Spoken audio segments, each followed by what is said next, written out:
The What Up Doe Show. Your commentary on sports, entertainment, and alternative news. Come on. What is that noise? Where is it coming from? Oh, hey. It's What Up Doe, the What Up Doe, the What Up Doe Show. Yo, what up, though, y'all? It's your boy, T. Wilson. I have no idea what to do today, man. I'm running late. I got to get in work shortly. I got to make it real fast. So the show as planned today is probably not going to be. I just, it just is what it is, and it's going to be later. So we're just going to get it on and get to it. And let's hop to the birthday shouts. I got my girl, E. Denise Campbell out in Arizona. What's up, baby? I got my boy, Rob Nichols, and an old friend of mine to go way back, Mr. Bernard Paris. Happy birthday to all of y'all. And we ain't gonna waste no time, man. We just gonna go right ahead and get this party started. What Up Doe Sports. Real quick, in the wake of the story that we've been hearing for the past couple of days, it's unclear exactly how USC cornerback Josh Shaw injured his ankle, but unfortunately, it was not by rescuing his nephew. According to an official statement released by the USC Athletic Department, he has admitted the original story of jumping off of a balcony to save his nephew is a complete fabrication.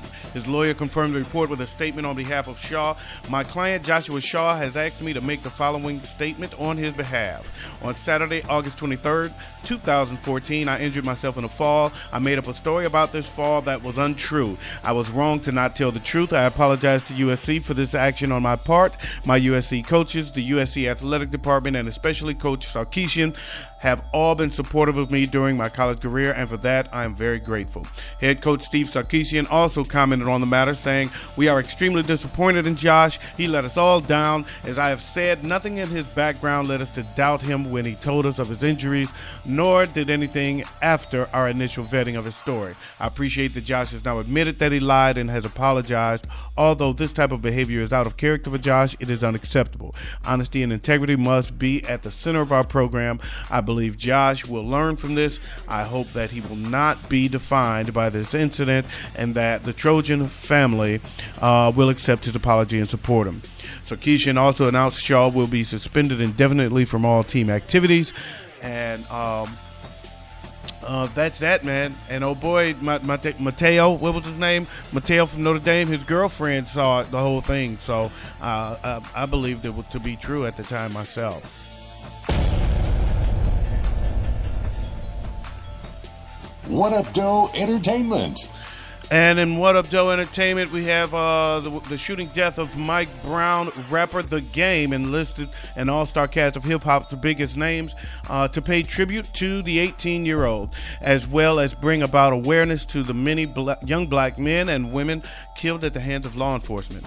Don't Shoot features Diddy, Rick Ross, 2 Chainz, Fabulous, Wale, DJ Khaled, Swizz Beatz, Yo Gotti, Currency, Problem, King Pharoah, and the R&B group TGT, made up of Tyrese, Tank, and Genuine. When asked why he chose to honor Brown's life, Game, who is also a father, said he wanted to use his platform for some good. Quote unquote, the issues in Ferguson really hit home for me, and I feel compelled to use my musical platform to address this, says Game.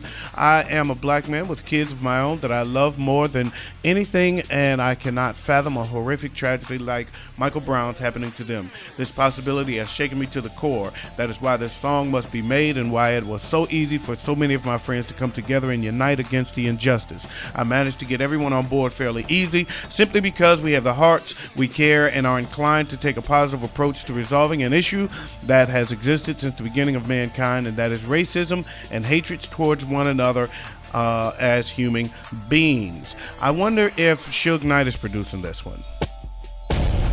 Chip Choom is what I got to say about it. What Up Doe News. And What Up Doe News, in Vernal, Utah, a woman was ordered to stand trial on arson charges after she allegedly used bacon to ignite a house fire in her ex-boyfriend's home. You talk about going ham.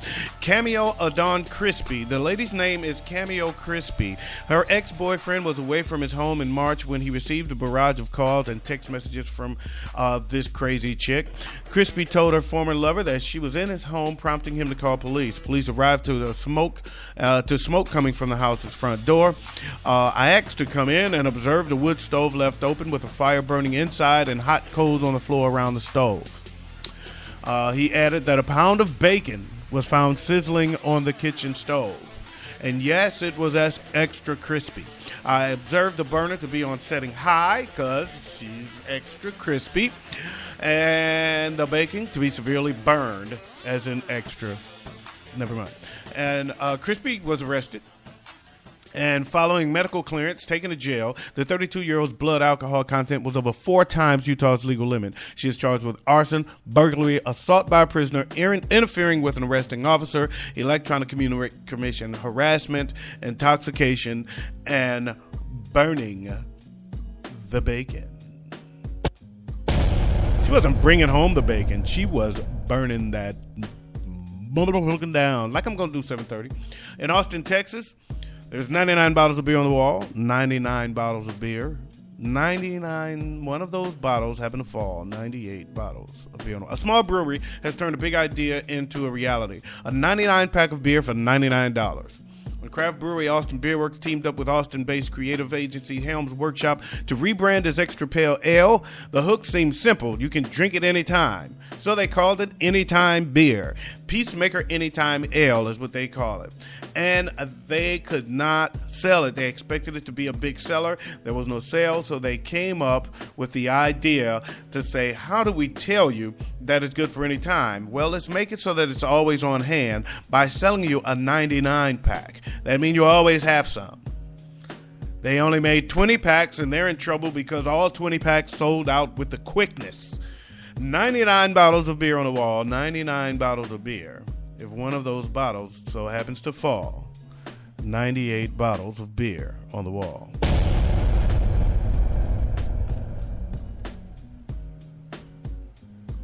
In Irvine, California, a man in Michigan with a 100-pound scrotum successfully raised enough money to undergo surgery to have it removed. I've got big balls. He's got big balls. But we've got the biggest balls of them all. Y'all don't like AC/DC? Y'all know nothing about that? That's an AC/DC song, for those that didn't know. We've got the biggest balls of them all. Okay, all right. Anyway, and Dan Maurer was in his late 20s. He noticed his scrotum was swelling to an abnormal size. After doctors told Maurer to simply lose weight, he dropped 50 pounds. But his scrotum kept growing and growing and growing. Beautiful. A decade later, Maurer is now 39. He can only move 40 feet at a time and is the center of unwanted attention whenever he leaves the house. Look at his balls, people like to say. I haven't had marital relations in 7 years. Of course not. You can't find your penis because your balls are in the way. Maurer suffers from scrotal lymphedema, a rare condition that he thought was untreatable. I thought my balls were just always going to be in the way. I moved 40 feet and they're hard to carry. But a TLC documentary about a man with an even larger scrotum inspired Maurer to return to the medical community that failed him and undergo the expensive yet dangerous surgery to have the growth removed. I want my balls cut off. I'm ballsy. I've got big balls. With the surgery, my life is on the line, and losing my penis is on the line. But I'd rather lose my penis than these big balls I have. Maurer told that to the Up Doe News, adding, I guarantee almost all men would go for the best doctor if they had to cut their balls off. After raising $28,000 on GoFundMe, Maurer will indeed see the best doctor for this. Dr. Joel Gelman of UC Irvine, the same man who treated Wesley Warren Jr., the man with a 132-pound scrotum. 132-pound scrotum. Let that sink in. I'd like to see a woman let him teabagger. Warren's operation was a success, but he died earlier this year from a number of heart attacks before he could lose his excess weight and complete his recovery. How do we know it was a success if he's dead? That might have caused it. That might have been the cause of his heart attacks. He had his balls cut off. Wesley passed away before he could really be the representation to give people hope, the people with the biggest balls in the world. I want to be the success story of a ballsy man having them removed successfully. Maurer goes under the knife Thursday. And there will be a splatter of ball juice on Friday. Look out. Watch your back. In North Middlesex, Ontario, a Canadian man declared missing and presumed dead was discovered alive in Oklahoma after a routine audit reopened this case. In September 1977, during a barn fire that killed a number of pigs, there we go again, burning the bacon. Then 32-year-old Ronald Stan went missing from his East Williams, Ontario home. I remember that one quite well because we dug through dead pigs and so on and so forth with our boots on. It smelled like hot bacon, extra crispy. But we did not find human remains. There was none in that barn. There was just hot, crispy bacon. That's all. It was going ham, baby. It was going ham. Stam left behind a wife and 2 children in his disappearance. Although he was legally declared dead in 86, a routine audit reopened the case in July 14. And using contemporary law enforcement technology, they discovered he was alive in Oklahoma, living under the name Jeff Walton. Another Walton. Isn't that the guy with the big balls? Wasn't that his name? He was living in Oklahoma under the name Jeff Walton with big giant balls and crispy bacon. In the United States, the deceased Stan, now 69, had taken up a new life. He remarried, had a son who in turn gave the man, now known as Jeff Walton, 3 grandchildren. He even became a fan of the New Orleans Saints. Who that talking about I ain't got no big balls? Who that talking about going ham? Who that talking about extra crispy? It's been tough on me, but he's still my father. It doesn't change the man I knew for 35 years. Hopefully one day he can sit down and write a book and remember all the stuff he's been through in his life.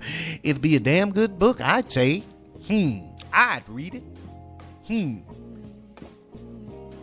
Stan was now discovered in a nursing home where he lives with his vascular dementia and heart disease. His second wife, Deborah Proctor, filed for divorce upon learning of Stan's past life. It's kind of late now, dumbass. You divorced him now that he's in a nursing home with heart disease and you've got 3 grandchildren. It's kind of late. And actually, it's kind of early. You should have waited. Because now he's got a book and a Lifetime movie coming out. Huh? Matter of fact, let's do this. It's time for What Up Doe Movie Review. This is the future version of the What Up Doe Movie Review. Okay, last night I watched a movie called The Middle of Sex in Oklahoma. About a guy who burned a barn full of pigs, had crispy bacon, big balls, and moved to Oklahoma to start a new life. It is must-see cinema. 5 out of 5. 5 stars out of 5. You gotta see it. And that is my Netflix movie review.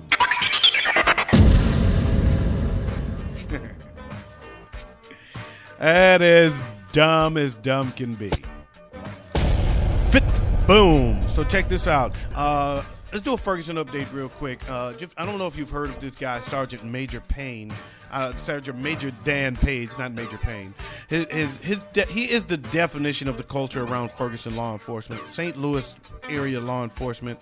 YouTube him. Don't trust me. YouTube him. He was actually relieved of duty, but it doesn't matter now. I mean, you relieved him of duty now, but he has been defining your culture for a long time before now. Here's a little bit of the story on CNN. It's a bad recording of it, but I'll let you hear some of this. Take some of this in, man. I really need to go. Let's see. Can we do this tomorrow?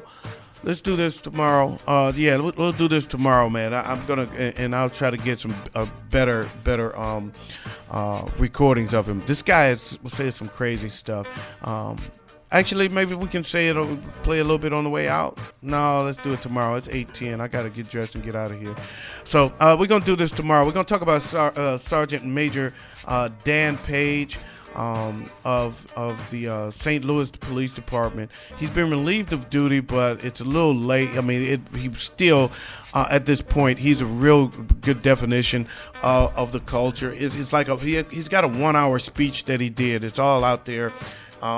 But there's clips of it where he's talking about freely how he's a killer. You stand in front of me and you're gonna get killed, and it's kind of crazy. And he's kind of he's going to psychiatric evaluation and been let go and all of this stuff. But it's late in the game, man.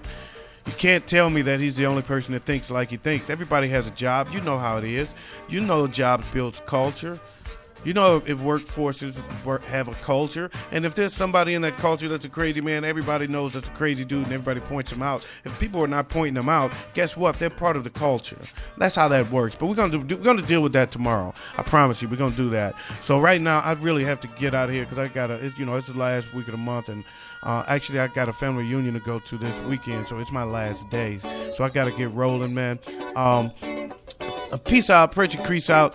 Keep the police out while I bust his knees out, y'all. I want to thank you guys for listening. Thanks a whole lot. I want to thank Murray Riley Jr. of the Stomp and Shout talk radio show. He gives me a lot of support. I support his show as well. It's a great show.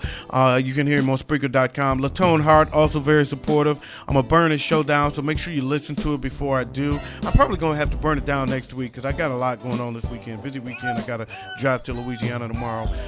So next week I'm going to burn it down, so make sure you get to listen to it before I do. The 7:30 show is it's on Spreaker.com. It's also on iTunes. It's the host of Latone Hart. Very great show. And on that note, man, as I said it once and I'll say it again, peace out. Pressy Crease out. Keep the police out while I bust his knees out. I'm out of here like last year, man. I'll talk to you guys in the morning. Peace.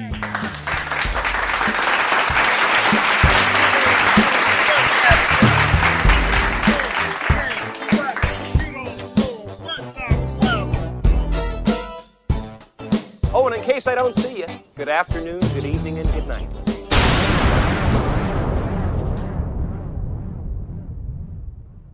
What up, though?